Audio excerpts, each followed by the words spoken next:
নমস্কার বন্ধুরা, একটা চলে এসেছি নতুন মিনি ব্লগ নিয়ে আপনাদের সাথে শেয়ার করতে। তো এইটা হচ্ছে একটা ফ্রুট কেক। 16 ডিসেম্বর ছিল আমার জন্মদিন। তো হাজব্যান্ড বলেছিল একটা কেক কিনে আনবে, কিন্তু আমি বলেছি না, ফ্রুট কেকই খাবো, আর সেটা বাড়িতে তৈরি করা। তো সেই জন্যই 15 ডিসেম্বর যেহেতু সানডে ছিল, তাই ও ইজিলি এটা বানিয়ে নিতে পেরেছিল সানডেতে। তো সমস্তটাই ও নিজে একাই করেছে, শুধু আমি বলে দিয়েছি কি কি লাগবে, সেটা অনুযায়ী ও করেছে। আর খুবই ভালো হয়েছে কেকটা, দেখেই আশা করি আপনারা বুঝতে পারছেন। তো সেখানে কেকটা বানানোতে ও তো সমস্ত কিছু যা বলেছি সেই অনুযায়ী বানিয়েছে, কিন্তু ও অরেঞ্জের জুসটা যখন দিয়েছে তার সাথে অরেঞ্জের কিছু পিলও দিয়েছে, যাতে টেস্টটা আরও ভালো হয়। আর সত্যি ওটা দেওয়াতে টেস্টটা কিন্তু খুবই অসাধারণ হয়েছে। এই দেখুন, কেকটা একদম তৈরি হয়েছে। কীরকম লাগছে আপনারাও অবশ্যই কমেন্টস করে জানাবেন। কিন্তু কেকটা খেতে কিন্তু খুবই টেস্টি হয়েছে। তো 16 ডিসেম্বর ছিল আমার জন্মদিন, তো সেদিনকে মানডে ছিল। তো ছেলের স্কুল ছিল সকালবেলা, তো তার আগেই সকালবেলা কেকটা আমি একটু ওপেন করে নিয়েছিলাম বক্স থেকে।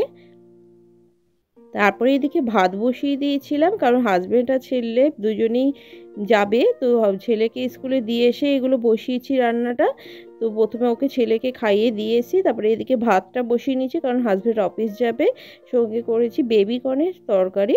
তো বেবিকর্নটা যেরকম সুইট বেবিকর্ন করে সেরকমই করেছি, আর সঙ্গে আলুটা একটু ভাজতে দিয়েছি। এখানে পনিরের তরকারি হবে, সেটার জন্য আলুটা ভাজতে দিয়ে দিয়েছি।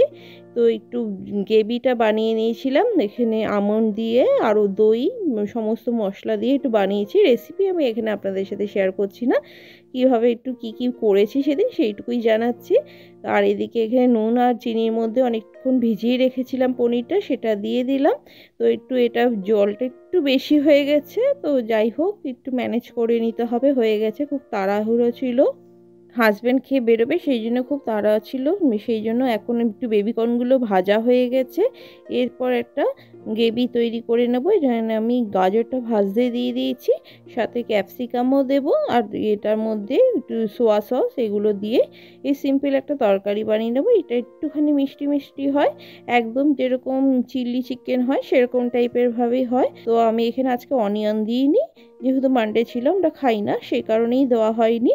বেবিকর্নের তরকারিটাও প্রায় হয়ে গেছে, প্রায় আধ ঘন্টার মধ্যেই সমস্তটাই রেডি করে নিতে হয়েছে, এর থেকে বেশি সময় ছিল না। পনিরটাও একদিকে রেডি হয়ে গেছে, পনিরের মধ্যেও কিছুটা ক্যাপসিকাম দিয়েছি আর কিশমিশ দিয়ে দিয়েছি পরে। তো এটাও প্রায় হয়ে এসছে। চিলি বেবিকর্নের তরকারিটা আমি একটি বোলের মধ্যে নামিয়ে নিয়েছি, আর উপর থেকে একটু তিল ছড়িয়ে দিচ্ছি, ভাজা তিল ছিল সেটা ছড়িয়ে দিয়েছি, একটু দেখতেও ভালো হবে আর খেতেও টেস্টি হয়। তো সেটা দিয়ে নিয়েছি। এইদিকে পনিরটাও একটা পাত্রের মধ্যে নামিয়ে নিয়েছি। পনিরের তরকারিটা অনেকটা জল হয়েছিল, এখন কিন্তু ওটা ঠিক অ্যাডজাস্ট করে নিয়েছি। তো রেডি হয়ে গেছে দুটো রেসিপি করে নিয়েছি, পনির আর চিলি বেবিকর্ন। তো হাজব্যান্ড বলেছিল করবে, কিন্তু অফিস যাওয়ার সময় এতটা টাইম করে উঠতে পারিনি, তাই আমি করে নিয়েছি। আর ফ্রাইড রাইসের জিনিসটা আগেই ভেজে রেখেছিলাম।